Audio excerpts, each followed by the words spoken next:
Saat beberapa sahabat berbincang-bincang tentang siapa Masih Dajjal itu, siapa Masih Dajjal, Rasulullah ketika dengar itu lalu kemudian menyampaikan, ala ukhbirukum bima huwa akhwafu alaikum indi minal Masih Dajjal. Qala qulna bala. Lalu Rasulullah bertanya, maukah aku beritahu kamu tentang sesuatu yang lebih aku khawatirkan atas kalian terjadi daripada Masih Dajjal itu? Apa itu? Tentu ya Rasulullah, kami ingin tahu. Lalu kemudian Nabi bersabda, asyirkul khafi, syirik yang tersembunyi. Lalu beliau memberikan contoh, ayyakumar rajulu yusalli fayuzayyinu salatahu lima yara min dadari rajulin.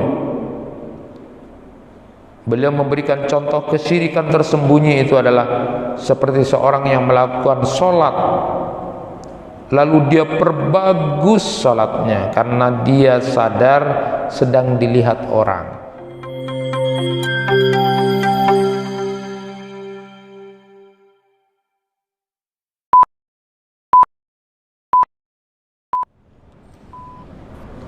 Assalamualaikum warahmatullahi wabarakatuh.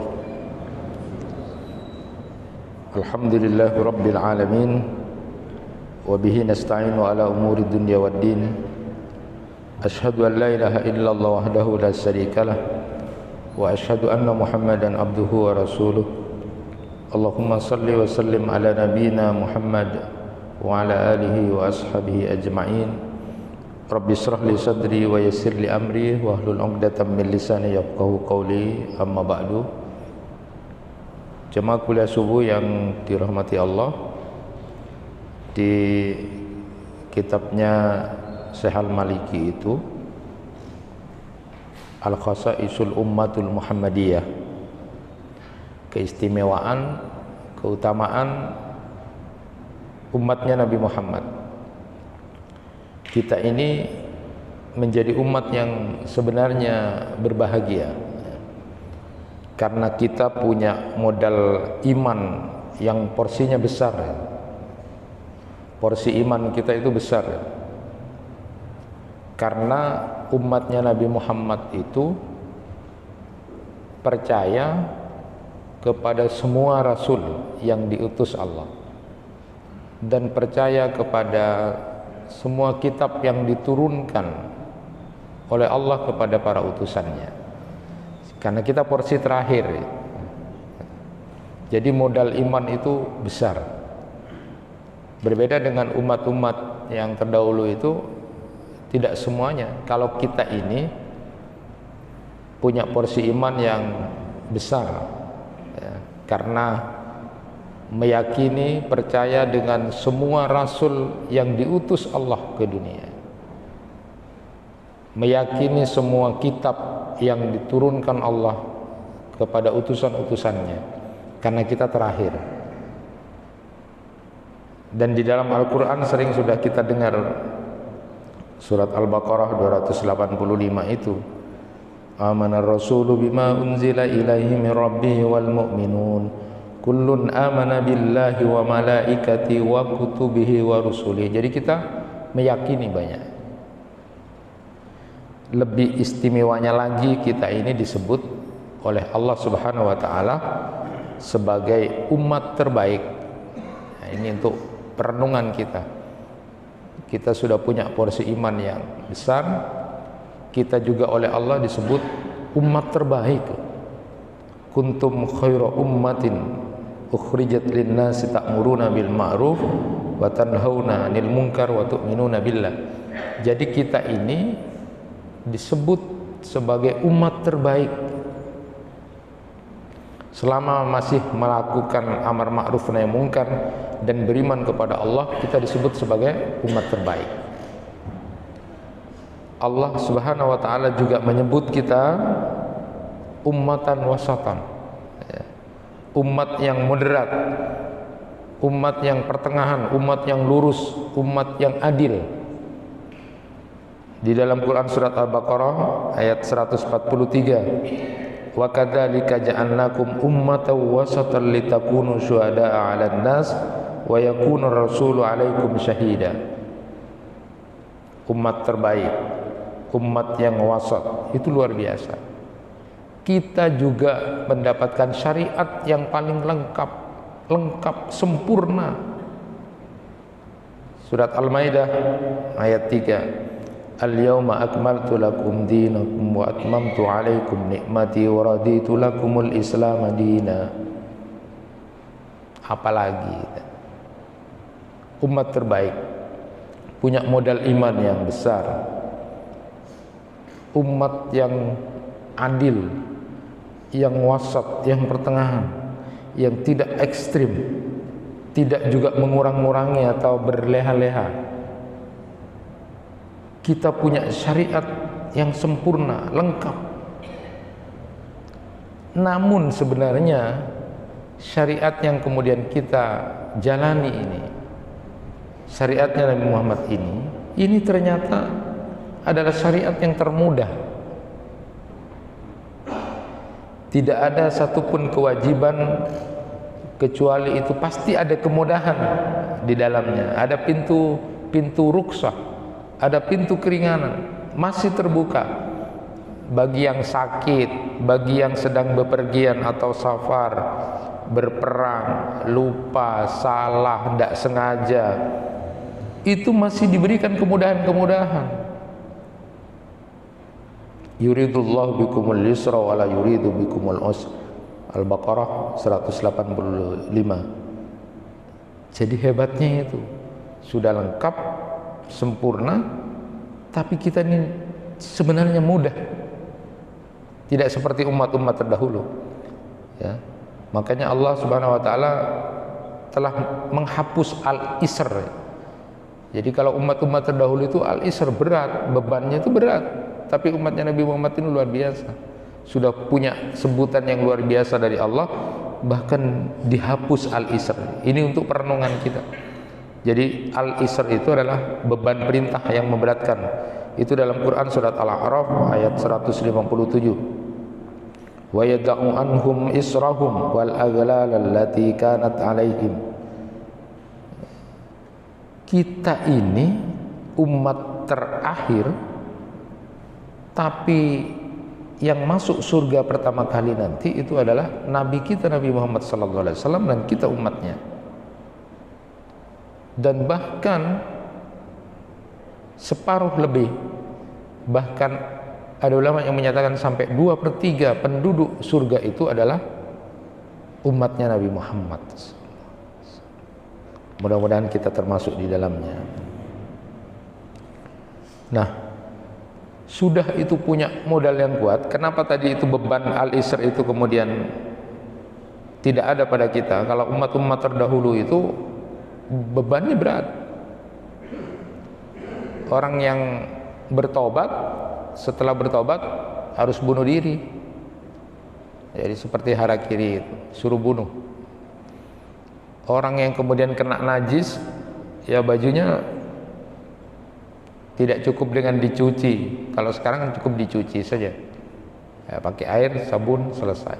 Kalau dulu ya harus dipotong, bebannya berat. Orang yang bersalah dulu, umatnya Nabi Musa itu besok harinya sudah terpampang di depan rumahnya kesalahannya apa dan hukumannya apa. Berat. Lah kita ini lengkap, sempurna, tapi mudah sebenarnya. Tidak ada al-isr. Sudah kuat itu. Kita sudah memahami itu. Didukung lagi, ditambah lagi betapa Nabi kita, Nabi Muhammad sallallahu alaihi wasallam, Rasulullah sallallahu alaihi wasallam itu luar biasa sayangnya kepada kita itu. Sampai digambarkan di dalam Al-Qur'an surat At-Taubah 128 yang sering kita dengar bacaan itu, laqad ja'akum rasulun min anfusikum azizun 'alaihi ma anittum harisun 'alaikum bil mu'minina raufur rahim. Itu menggambarkan bagaimana sifat dan sikap Rasulullah sallallahu alaihi wasallam kepada kita umatnya. Ada 3 yang dilakukan Rasulullah itu. Sifat sikap Rasulullah kepada kita umatnya. Allah Subhanahu wa taala menggambarkan azizun alaihi ma anittum, berat terasa olehnya penderitaanmu. Jadi Nabi sallallahu alaihi wasallam itu merasakan beratnya perkara yang dirasakan umatnya. Jadi apapun kesusahan, kesedihan dan mungkin akan terjadi pada umatnya, Rasulullah itu merasakan itu. Enggak semua pemimpin seperti itu. Hebat Rasulullah. Allahumma salli ala Muhammad. Rasulullah juga disebutkan harisun alaikum. Rasulullah itu ingin kita semuanya selamat, dunia dan akhirat. Rasulullah ingin kita semuanya baik, semuanya selamat dunia dan akhirat. Sampai beliau, usaha dan ikhtiar beliau kepada kita luar biasa. Seperti yang pernah saya sampaikan, bagaimana saat Rasulullah di Sirat pun nanti, ketika umatnya Nabi Muhammad sudah mau melewati jembatan itu, Rasulullah berada di ujung Sirat itu, lalu setiap umatnya mau melewati mengucapkan, Ya Rabb salim, salim, selamatkan ya Allah, selamatkan Tuhan. Tidak hanya di dunia beliau, tapi di akhirat pun kemudian seperti itu, luar biasanya. Sampai diberikan oleh Allah izin untuk memberikan syafaat itu bagi umatnya, bahkan yang berdosa. Bil mu'minina raufur rahim. Tidak cukup beliau merasakan apa yang dirasakan umatnya, menginginkan untuk selamat dunia akhirat, tapi Rasulullah sallallahu alaihi wasallam buktikan itu dengan amat belas kasih terhadap kita umatnya. Jadi sangat menyayangi umatnya Rasul, melebihi sayangnya orang tua kepada anaknya. Itulah Rasulullah sallallahu alaihi wasallam, dan itu sudah banyak diceritakan dalam riwayat-riwayat bagaimana sayangnya Rasulullah kepada para sahabat, lalu kemudian kepada kita umatnya. Termasuk juga ada beberapa kekhawatiran, ada beberapa ketakutan Rasulullah itu bisa menimpa umatnya, sehingga diingatkan oleh Rasulullah. Jadi walaupun Rasulullah sudah luar biasanya itu, Nabi pun sallallahu alaihi wasallam itu mengingatkan ada beberapa kecemasan, ada beberapa ketakutan yang dikhawatirkan oleh beliau terjadi kepada umatnya. Oleh karena itu kita ingat itu, hadis-hadis itu, lalu kita jauhi itu. Jadi ketika dikumpulkan beberapa hadis yang diawali dengan kalimat inna ahwafa ma akhafu, inna ahwafa ma akhafu, sungguh yang aku khawatirkan, aku cemaskan, aku takut sekali terjadi pada umatku.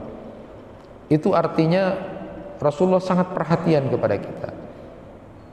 Jadi sudah melakukan banyak usaha. Bahkan Rasulullah sallallahu alaihi wasallam doanya pun dipending untuk nanti memberikan syafaat. Maka aku masih khawatir umatku melakukan ini gitu. Karena itu berbahaya, diingatkan oleh Rasulullah sallallahu alaihi wasallam. Apa saja hadis-hadis Rasulullah sallallahu alaihi wasallam yang berkaitan dengan inna ahwafa ma akhafu itu? Yang pertama yang dicemaskan atau ditakutkan Rasulullah sallallahu alaihi wasallam, riwayat Mahmud bin Labid itu yang pertama, inna ahwafa ma akhafu alaikum asyirkul asgar. Qalu wa masyirkul asgar ya Rasulullah? Qala ar-riya. Yaqulullahu azza wa jalla lahum yaumal qiyamah idza huziyan nasu bi a'malihim idhabu ila alladhina kuntum tura'una fid dunya fanzuru hal tajiduna indahum jazaa. Sesungguhnya yang paling aku takutkan atas kalian adalah syirik kecil. Mereka bertanya, apa yang dimaksud dengan syirik kecil itu? Lalu Nabi SAW menjawab, riya. Pada hari kiamat nanti, setelah memberikan balasan kepada umatnya, pada umat manusia sesuai dengan amal perbuatan yang dilakukan mereka, Allah Azza wa Jalla berfirman kepada mereka yang berbuat riya, sekarang pergilah kalian kepada orang-orang yang dulu waktu di dunia kamu hanya untuk pamer saja. Sekarang pergi, lihat kepada mereka, minta pujian mereka. Apakah kamu akan mendapatkan sesuatu dari mereka? Pergi. Orang yang selama di dunia ini kamu ingin dapat pujian, sekarang datangi mereka, pergi. Lihat, apa mereka bisa memberi sesuatu.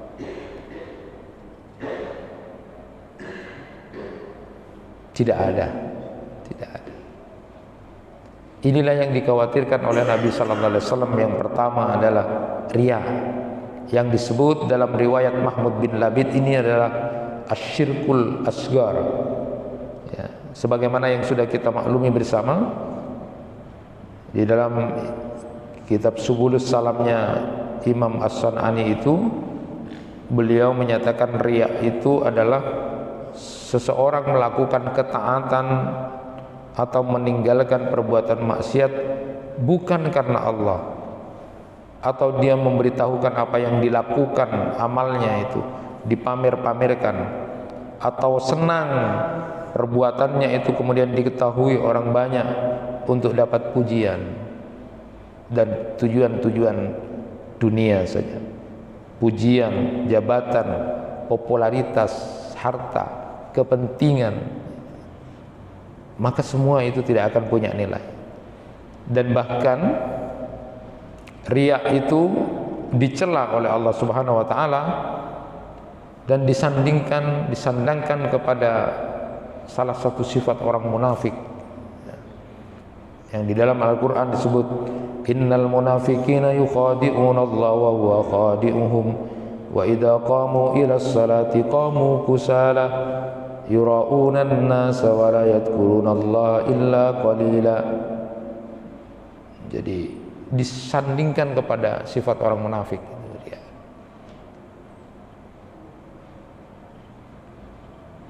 Nah, di riwayatnya Abu Sa'id Al-Khudri itu,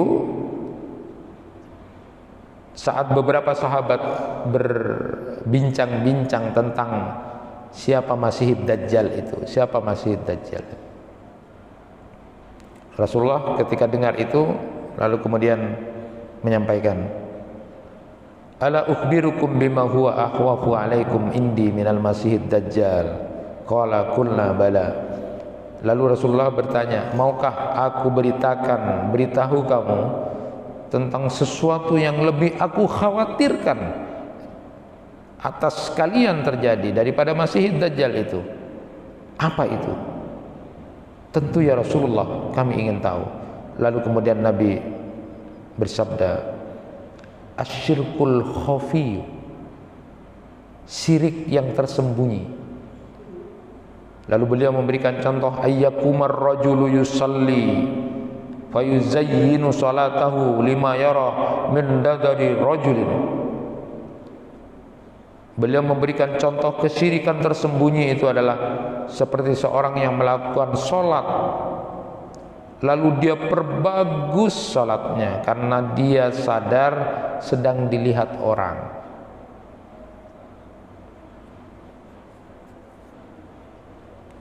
Ini yang dikhawatirkan oleh Rasulullah kepada kita.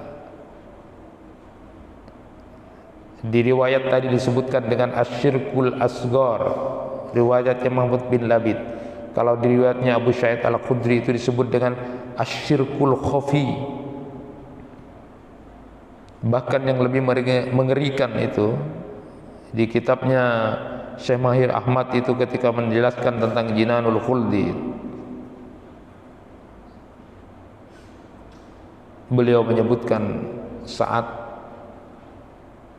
ayat Al-Quran surat At-Tahrim ayat 6. Ya ayyuhalladzina amanu qu anfusakum wa ahlikum nara wa quduhan nas wal hijarah. Wahai orang-orang yang beriman, jaga dirimu dan keluargamu dari api neraka yang bahan bakarnya itu adalah annas, manusia, dan batu-batu yang panas. Bahan bakar annas itu ketika kemudian beliau sebutkan dalam kitab Jinal Khulad itu, Syekh Mahir Ahmad, yang pertama kali kemudian menjadi itu adalah riwayat dari Abu Hurairah. Ketika Abu Hurairah radhiyallahu anhu ditanya, coba sebutkan hadis Rasulullah sallallahu alaihi wasallam yang kamu langsung dengar dari Rasulullah, kamu kemudian masih ingat betul itu. Lalu kemudian Abu Hurairah sempat terisak menangis, lalu kemudian menyebutkan satu riwayat bahwa nanti di akhirat, sebagaimana kemudian disabdakan oleh Rasulullah, nanti di akhirat akan ada orang yang ditanya oleh Allah, apa yang sudah kamu habiskan selama di dunia? Lalu dia menjawab, saya berjihad ya Allah. Lalu kemudian Allah menyebutkan, kamu bohong, kamu berjihad itu supaya kamu disebut sebagai seorang pemberani. Jadi bukan murni kan Allah, seret dia ke neraka. Ditanya lagi pada orang yang, apa yang kamu habiskan selama di dunia? Saya sudah belajar agama, saya sudah belajar Quran. Lalu Allah mengatakan, kamu dusta. Kamu belajar agama itu supaya disebut sebagai orang alim, kamu belajar Al-Quran supaya disebut sebagai qori. Tidak murni karena Allah, seret dia ke neraka. Dan yang ketiga, ketika ditanya, apa yang kamu lakukan? Saya suka bersedekah, saya habiskan banyak harta untuk jalan. Lalu Allah menyebutkan orang ini, kamu bohong. Saat kamu lakukan itu, kamu hanya akan ingin disebut sebagai seorang dermawan, dipuji-puji orang, oh kamu itu orangnya loman, dermawan. Seret dia ke neraka. Inilah yang kemudian menurut Syekh Mahir Ahmad yang menjadi waquduhan nas, itu justru orang-orang seperti itu. Sehingga ketika Muawiyah juga mendengar itu, dia juga sempat terisak ketika ingat hadis ini. Jika amalan-amalan yang tampak seperti itu, yang bagus luar biasa, siapa yang tidak tahu jihad? Siapa yang tidak tahu kemudian belajar agama? Siapa yang tidak tahu baca Al-Quran dengan diperindah? Siapa yang tidak tahu bahwa bersedekah itu, berinfak itu luar biasa amal? Sudah seperti itu kan karena memang tidak ikhlas. Lalu bagaimana dengan yang lainnya? Perbuatan-perbuatan yang lainnya. Maka pantas kalau kemudian Rasulullah SAW, yang aku khawatirkan, yang aku takutkan itu terjadi kepada kamu, amal yang kamu lakukan hanya untuk dipuji orang, supaya disebut alim, supaya disebut qori, supaya disebut sebagai dermawan, supaya disebut sebagai pemberani. Hampir kita tidak murni karena Allah. Ini yang susah ya. Ini yang kemudian oleh Rasulullah ditakuti pada umatnya. Asyirkul asgar atau asyirkul khafi.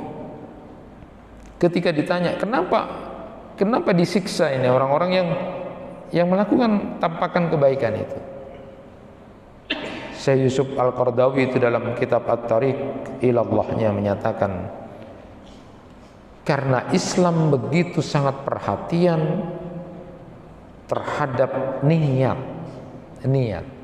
motif seseorang. Innamal a'malu binniyat wa innamal likulli imri'in ma nawa. Islam sangat memperhatikan niat itu. Bahkan mengikuti pendapat Imam Qatadah itu, Dia menyatakan apabila seorang hamba berbuat riya, maka kemudian Allah mengatakan pada malaikatnya, lihatlah orang itu, dia sedang memperolok-olokku, kata Allah. Dia sedang memperolok-olokku. Saat seorang hamba melakukan amal, tapi dia sebenarnya ingin dipuji oleh manusia, menipu manusia saja itu buat sakit orang, apalagi kemudian itu dilakukan pada Allah. Alhamdulillah. Syekh Muhammad Wail Al-Halwani dalam Minhajul Hayahnya itu mengatakan, kenapa? Karena Allah itu memang maha pencemburu. Innallaha ta'ala yaghar. Maka tidak boleh ada tumpangan niat selain untuk mencari ridha Allah. Tidak boleh ada tumpangan. Beliau katakan dalam Minhajul Hayahnya, tidak boleh mengatakan falatakul juz'un li wa juz'un lillah. Ya, ini untuk kepentinganku juga untuk Allah. Fa innahu ta'ala bayyana laka fa qaliluhu wa qasiruhu lisyarik. Sedikit atau banyak kamu tumpangi amal yang kamu lakukan bukan karena Allah, itu adalah syirik. Wa innallaha thayyibun la yuqbalu illa thayyiban. Sesungguhnya Allah itu maha baik dan tidak menerima selain yang baik. Oleh karena itu Nabi mengajarkan kita untuk berdoa, diantaranya adalah Allahumma inni a'udzubika an usyrika bika wa ana a'lam wa astaghfiruka lima la a'lam, supaya kita terhindar dari syirik besar maupun syirik kecil yang mungkin terjadi. Itu dibaca 3 kali setiap hari.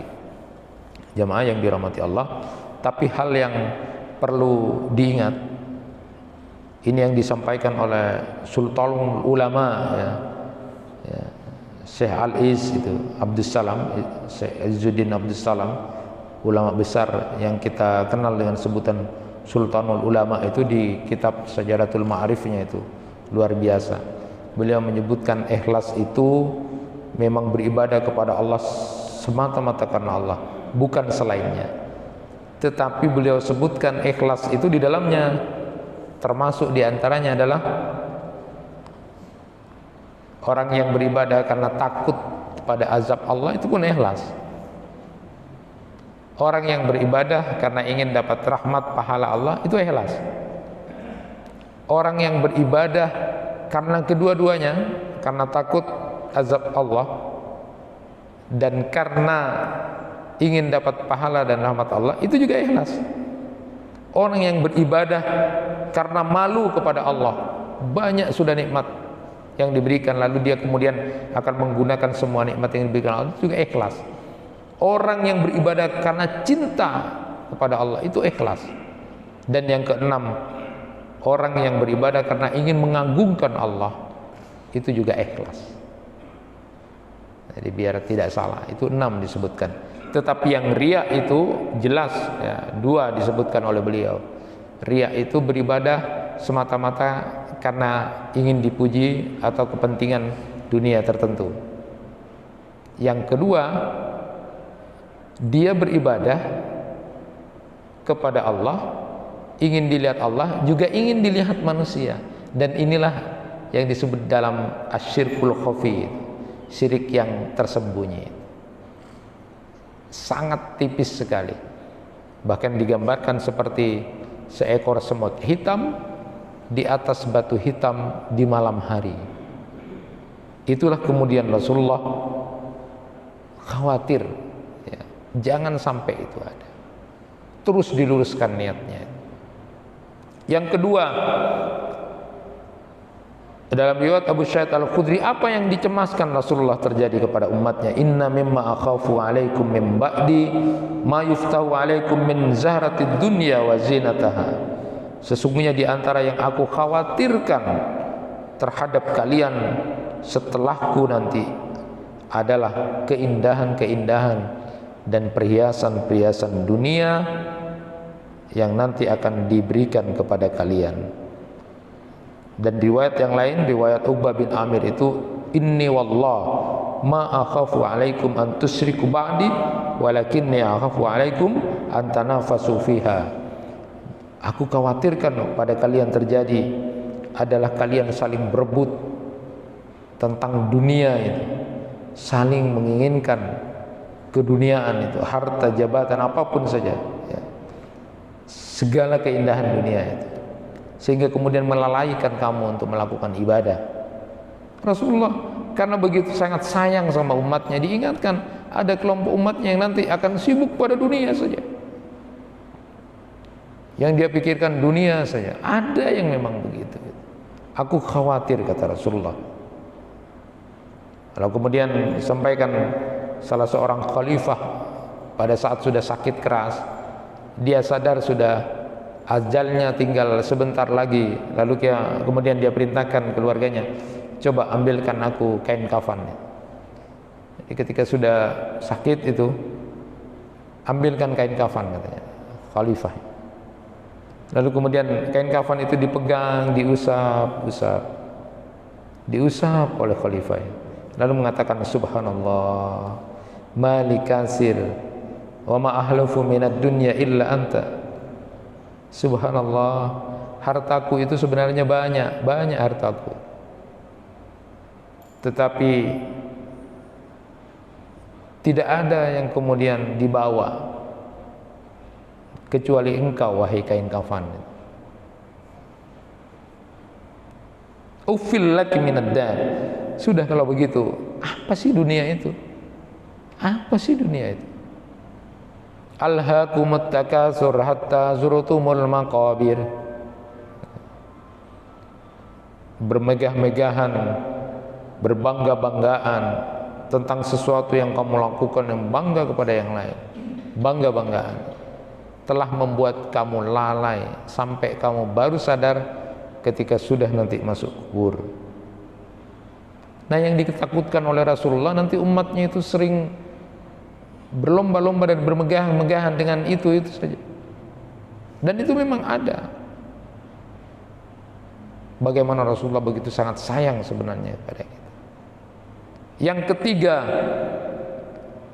riwayat Abu Darda itu, inna ahwafa ma akhafu alaikum al-a'immatul mudillun. Sesungguhnya yang paling aku khawatirkan atas kalian adalah pemimpin yang menyesatkan.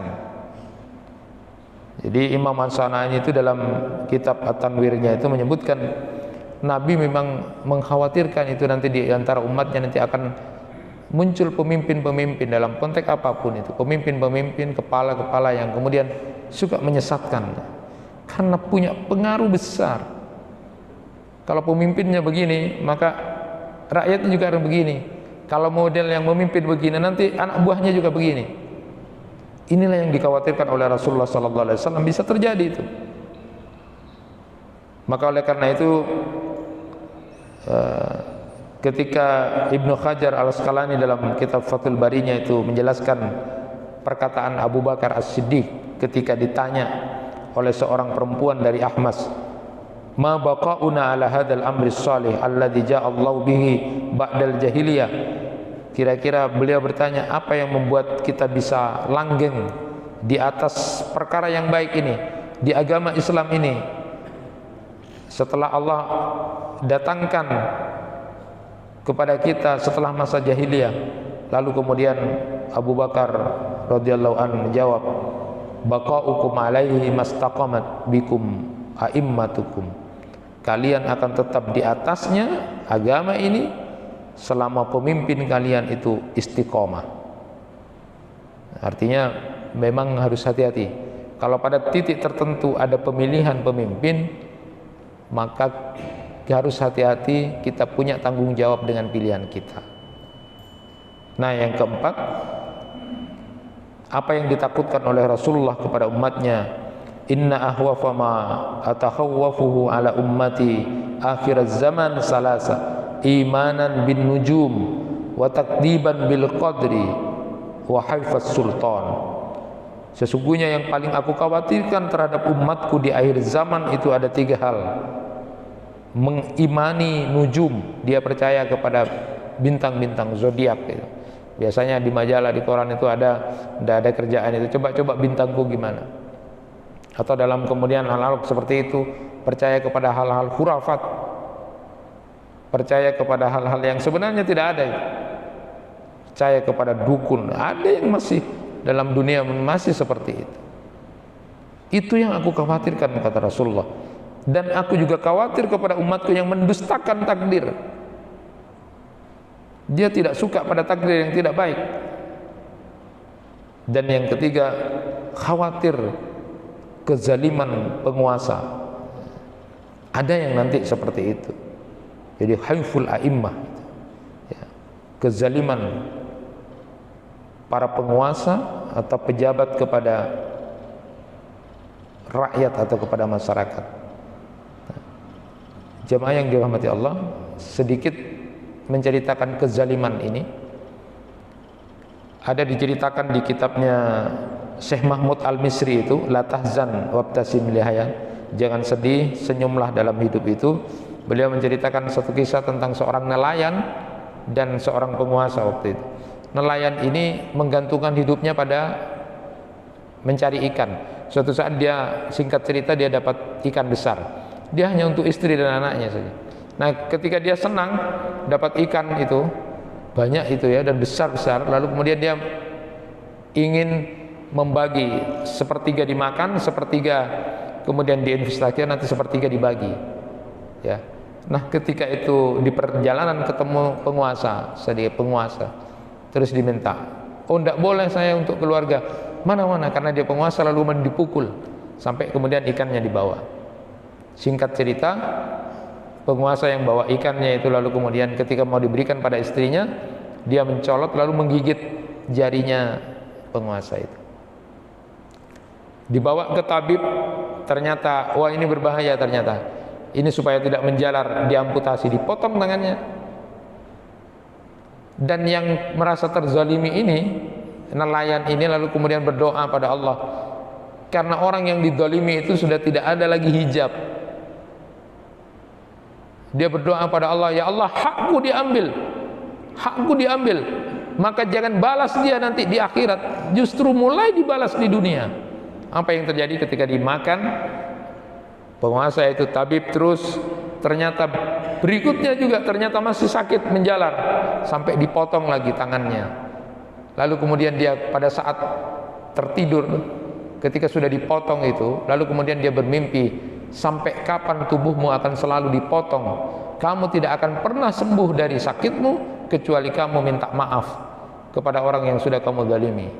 Teringat dia bangun dari tidurnya, lalu kemudian dia datang kepada nelayan yang dia pukul dan dia ambil ikannya itu karena dia suka, karena dia sebagai seorang penguasa.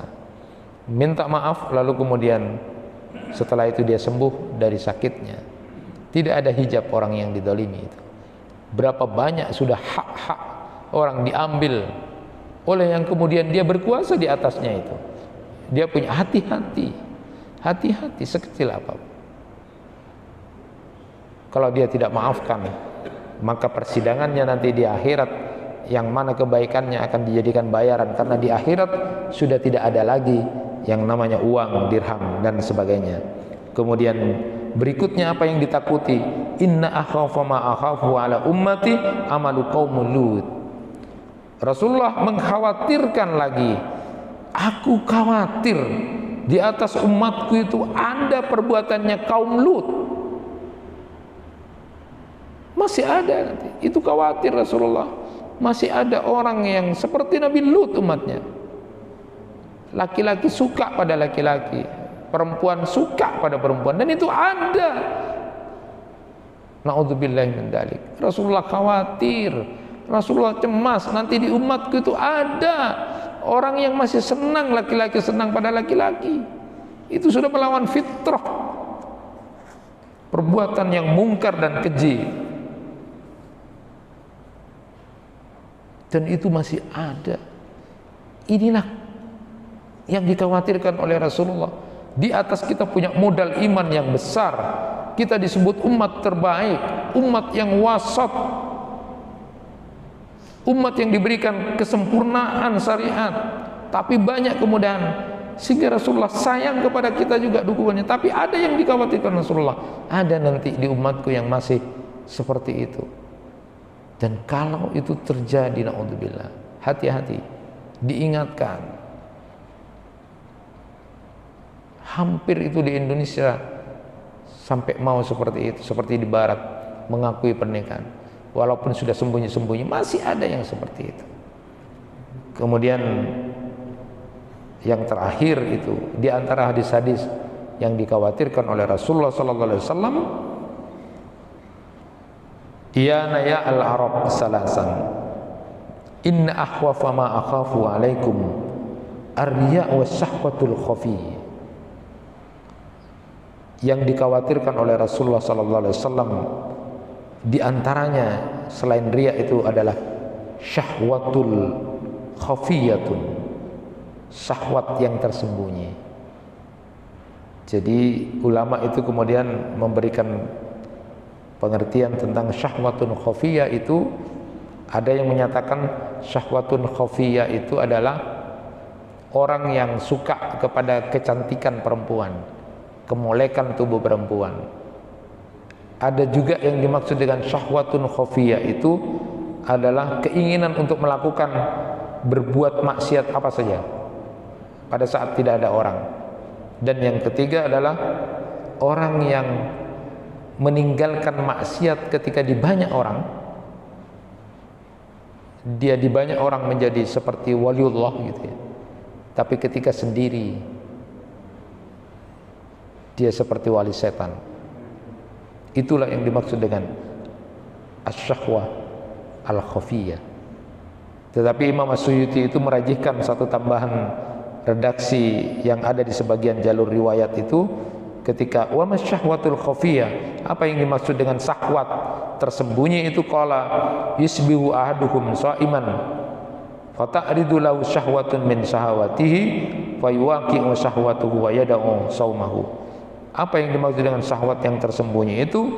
Lalu Nabi SAW menjawab, seorang hamba yang pagi harinya dia berpuasa, lalu tiba-tiba muncul satu dari keinginannya, ya, syahwat yang tersembunyi, lalu dia melakukan yang dia inginkan dan meninggalkan puasanya. Itu syahwat yang tersembunyi. Bahasanya itu ketika di banyak orang dia meninggalkan yang dilarang, namun manakala sendirian dia berasik masuk dengan syahwatnya itu. Bisa karena kemolekan perempuan, kecantikan perempuan, bisa juga dengan kesenangan-kesenangan maksiat yang dia lakukan pada saat sendirian. Ini yang dikhawatirkan oleh Rasulullah sallallahu alaihi wasallam. Pada waktu di banyak orang dia biasa saja bagus, tapi ketika sendirian, ini yang dimaksud dengan al-khafi, as-syahwatul khafiyah. Nah, jamaah yang dirahmati Allah, tentu kita semua ingin menggunakan potensi yang diberikan Allah kepada kita, modal iman yang besar, sebutan Allah kepada kita sebagai umat terbaik, umat yang wasat, syariat kita lengkap, tapi Allah memberikan banyak kemudahan. Kita punya Rasulullah yang luar biasa sayangnya kepada kita. Tetapi apa yang kemudian dikhawatirkan oleh Rasulullah terjadi kepada umatnya, kita jawab bahwa apa yang dicemaskan oleh Rasulullah tidak sedang terjadi kepada kita. Kalaupun kemudian ada di antara kekhawatiran Rasulullah ada pada diri kita, segeralah kemudian kita bertobat, beristighfar kepada Allah, kembali kepada Allah, mumpung kita berada di akhir bulan Rajab, Sya'ban, dan nantinya puncaknya di Ramadan. Kurang lebihnya mohon maaf. Subhanakallahumma wa bihamdika asyhadu an la ilaha illa anta astaghfiruka wa atubu ilaik. Assalamualaikum warahmatullahi wabarakatuh.